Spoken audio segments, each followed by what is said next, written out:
Tonye nonye fufu nyo yo meto dugbe ni yakikin le musume le nyono me mandak bigande nami moko le ko fandi moko le miabe nous session le lebenon beto torki togo yo le 22 février 2020 bele 2020 ndo ba pe non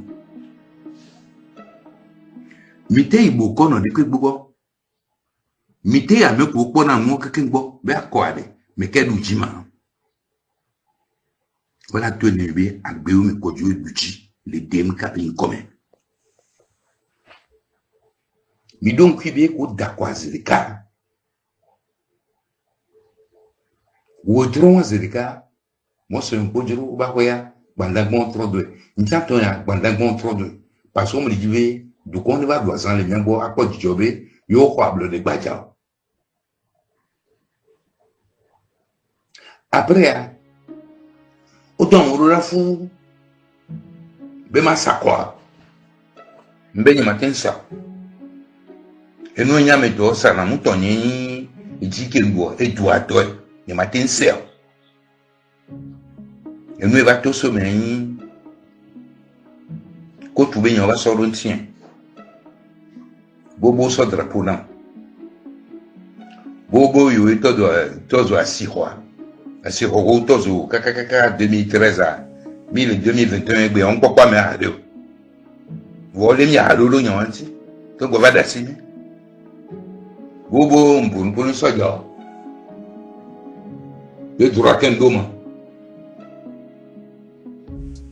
autant ni candidat on sait que le ouais sauf que la question soja don't tient à te so bantango doda ava so e ko tubenya que so derrière on ne sait n'a que quelqu'un non quoi mille africains ouais togo mille long togo benya dogolo mi re non nanti quoi ni on a non mais jona bele et moi quoi dumevio beach champion Fabre ANC et de omato chuchubon bemia we benko. Il y a eu une candidat pour le Mido. PNP de Oumato, Benyo Louji.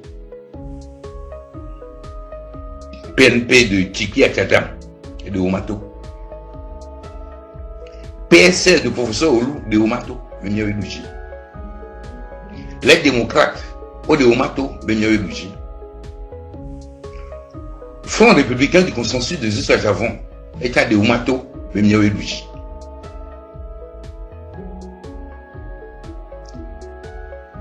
Front citoyen Togo debout, État de Oumato, Benyo Louji.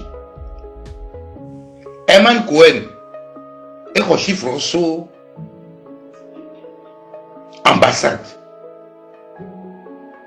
Le Lomé, et Tchambé, Benyo Louji. Il y a 67% carré félicitations de là. Maître Pévon, État de Oumato, ils ont pouvoir à Nyelebe, et on prépare le Nyelebe. On va sortir tout le monde prévoter, bulletin prévoter, nous on sur demain. B, n'y a pas quoi on est au bureau de vote, pas bureau de vote. Vous avez tout venu sur le bureau. Les gars, je suis là, les non, il y a que qu'on a moi ici. Au moins tout, bang, bang, bang, bang, bang, bang, bon, à qui tourne aux filles, au moment, et sous. Il y a là, bon, il y a un petit. Bon, univers bon, quoi, mais beaucoup tol, mais les lots, au tivitime, homme des taux, au moins là, mais n'ami bé, homme des taux, homme des taux.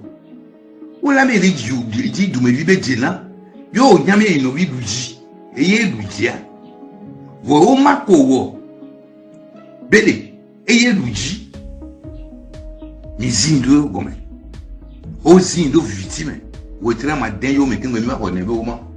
Et le moment mi bon, qui mène ambassade d'eau, quelqu'un les doit.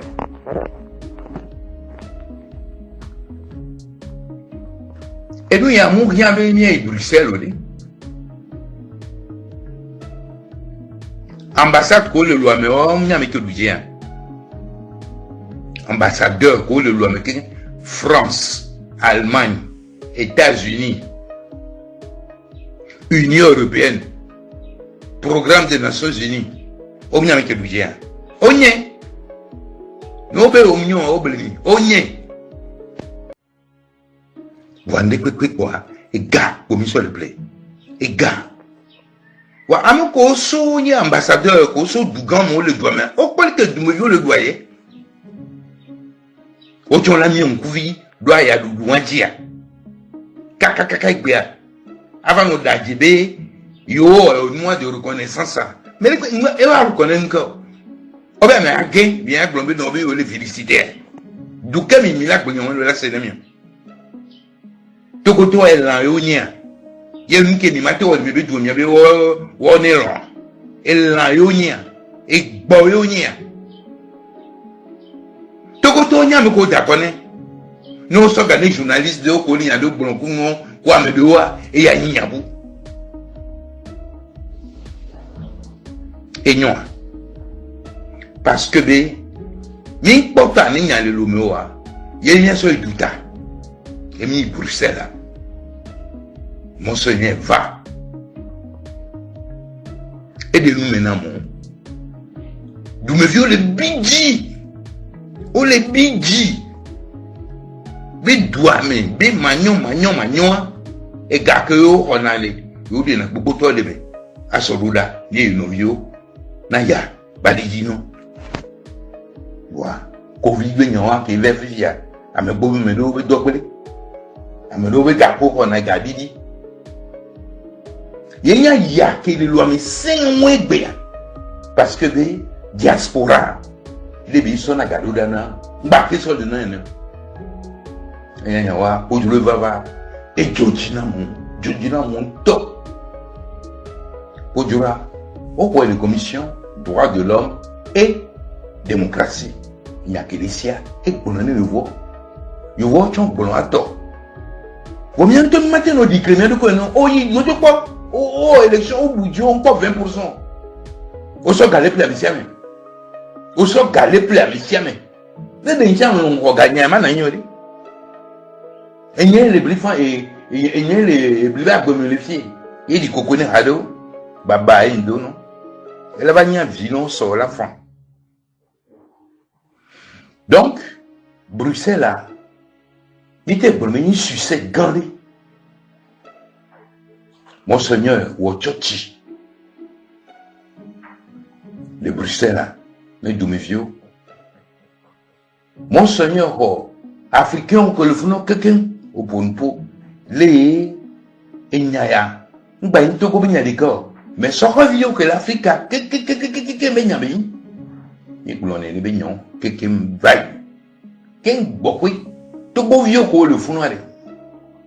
Au bien France, le politique est le Togo, ou l'Afrique, ou Georgina, ou y a l'ambassade de la Russie. Mais d'abord, le fou, Rochon, on est yo. Et donc, au total, nous avons Bruxelles qui est, moi, c'est un peu de l'hiver Dogo, diaspora. Et vide là, nos ennemis. Et vide là, nos ennemis. N'a me doit penser de qui a les bagages que Dieu là et fait tous les jours. Mais il y a un gna des filles là tourné moi fort bien et nous colons qui nous a pour la vie pour là. On y a des bola, il y a beau mais à la faux oui et si on doit la voir bien. Et si t'es au soit fait pour les dos. Ou va yo bang. La si gabe n'y là. No bonne gars qui t'ont pris derrière, on va, puis oui, et la vono là, ma oube gawa me aller, et va y voilà. Ma oube de, togo vio hoka tout là. Au matin, c'est comme ça. Va y beau là. You a beau, mais en son nom, que sonne là. Bénéfiant l'air, il y a il a payé un tilo. Voici d'où là d'accord. Ou là, dans son 12% là, du agbo, mais ou là, so tchaka que sont deux mains. A faut qu'on l'enconne. Parce que, à mon le dos caverne, à deux le dos caverne. À mon le couleur son coup vieux, tout le coup de romain. Yo le torche, regardez. Ou avec quand la biorron. À mon coup, quoi de, ou avec quand la biorron. Madjouba, et avec quand la biorron. bataba et be clan l'avion. Mais n'y a même l'outil. Vous venez de faire mes vieux amis d'ailleurs, non? Maintenant, j'ai un gobelin, moi, je vais les gars au fond de tout pendant 2 semaines. Mais même au meeting, il avait haut. Et bien, il va aller porter au fond. Et il y a les points le même boudio là. Pour aller conseiller, là, mais que boudia, mais sont les deux fous là. N'qu'est-ce pas, il y a un peu de fou, mais le quoi? Il y a un peu de fou, mais le quoi? Et bien, Roland, et Roland, là, bien, Milo. Et Roland, là, bien, même boudio. Mais si tu es là, il y a ça dans notre tout fait, nous collons les vizières. Il y a notre tout fait. Pierre Friston, mais il y a un qui est venu à oui. Mais nous disons, allez, que là, que vous félicitez, Milo. L'homme est millionnaire, allez. Que les gars, il parlait à tant qu'il y a des difficultés, les naïens. Où est moi, Friston, allez, que les gens l'ont. Mais mon Dieu, il y a un qui est. Fora, m'va golo, le bien, c'est à moi, le yo, mais pourquoi, boyo, même. Oh, mais toi, t'es naïen. Et toi, que quand on l'a bien, non? Parce que ton bali va nous faire. Et ton bali va nous faire. Pas qu'à la fois le vovo, hein. Droit de vous, pas qu'à la fois le vovo, hein. Ta flatine, les gars, on est en maçon qui est. Puis où est veillé? Et puis où est veillé? Il y a. Nous y a fois le vovo. Et l'eau ben ben, ve ben ben. Adatika nous soit fourni, hein. Togoto. A digan ba sam le koko. Mon Seigneur, Pojoro, moi, Boyo Meo, Maougan, Ebe ni Roka Toutou. Amene Kupin ton bafon. Au soga, le gouvernement, aïe radio, aïe radio, aïe réseaux sociaux, on est Jean Boyo Meo, Zoumato con. Zoumato con. N'y a pas de problème. Et Doyo Dom Léo. Et Doyo Dom Léo. N'qu'est pas quand même million. Au bout, il y a 12% de quoi contrôler. Et vous me les prenez. Vous n'avez pas de dignité. Bah, français, vous voyez, au Gaza, mais le Sahel. En Malien, ouais. Tchada, tiens, ouais. Et doit y million. Moi, on l'a dit, le mien, des cas. Il n'y a pas mon bon ça. Et là, le mien, des cas. Parce que tout le monde, le boya. D'où les pas me tombe le doigt, on le doigt. N'était mais si t'es le veille. Mais si t'es le veille. Ça devait visiter patapa school minière. Et dans un oignon, nous avons une bidji vidé. Une bidji. Diplomate, qu'on le fou, qu'on le belle au allez. Nous, qu'on au bon, au son tout, non, c'est ça? Nous, qu'on au bon. Nous, le on confie avec compte pouvoir de peu tombe de douane fila comme mitoto ou bien non quoi un diplomate ben yobe du mais droit de l'homme les yobe du mais démocratie les yobe du mais justice les nous quoi ni bon nous dictature on a cautionné l'eau alors il y a que le douane et de toko viantino a évolué. C'est triste ce qui se passe au Togo, c'est triste, mais le peuple a le dernier mot.